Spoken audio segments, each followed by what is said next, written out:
ఖమ్మంలో ఒకే కుటుంబానికి చెందిన ఇద్దరు అనుమానాస్పద మృతిలో భార్య హస్తం వెలుగు చూసింది. భర్త రాము, పెద్ద కూతురు దివ్యశ్రీని భార్య రమ్యనే హత్య చేసినట్లు పోలీసులు భావిస్తున్నారు. శుక్రవారం రాత్రి భార్యాభర్తల మధ్య గొడవ జరిగింది. ఈ గొడవలో భర్త రాము, పెద్ద కూతురు దివ్యశ్రీ మృతి చెందారు. అయితే ఇంట్లో మృతదేహాలను పెట్టుకుని ఆదివారం ఉదయం వరకు రమ్య బయటే తిరిగింది.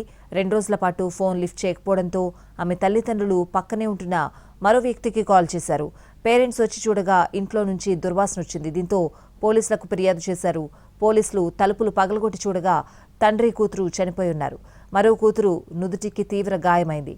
నోటి నుంచి నురగొస్తున్న రమ్యని, గాయపడిన చిన్న కూతుర్ని ఆసుపత్రికి తరలించి చికిత్స అందిస్తున్నారు. పోలీసుల రాకను గమనించి రమ్య పురుగుల మందు తాగి ఆత్మహత్యయత్నం చేసిందని తెలుస్తోంది. ఈ నేపథ్యంలో ఆమెపై పోలీసులు కేసు నమోదు చేశారు.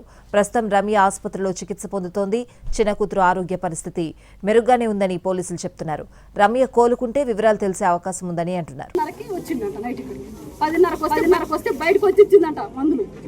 వాడు లోపల పోనీలే, ఆ అమ్మాయి బయటకు వచ్చి ఇచ్చేసిందంట మందులు. ఇక అదే పొద్దున కూడా మళ్ళీ ఫోన్ చేసిన, సరే జ్వరం తగిలింది అన్నది, ఎట్టుందో కనుక్కుంది. నేను అంతకుముందు ఆ హాస్పిటల్ తీసుకో, జ్వరం తగ్గుతానని అంటే చూస్తాడు అత్తయ్య, చూసి తీసుకుపోతాం అత్తయ్య అన్నది.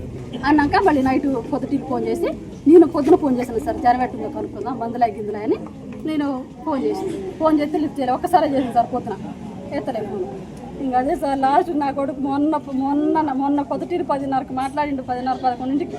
ఇక 2 రోజులు కూడా ఆ అమ్మాయి ఎత్తుతుంది, ఆ అమ్మాయి మాట్లాడుతుంది, నా కొడుకుతో మాట్లాడి లేదమ్మా. నాకు కొడుకు సార్, నాకు కొడుకే. ఆ అమ్మాయి మొండిగా చేస్తుంది సార్, మొండిగా చేస్తుంది, ఏదన్నా మొండిగా వైఖరి.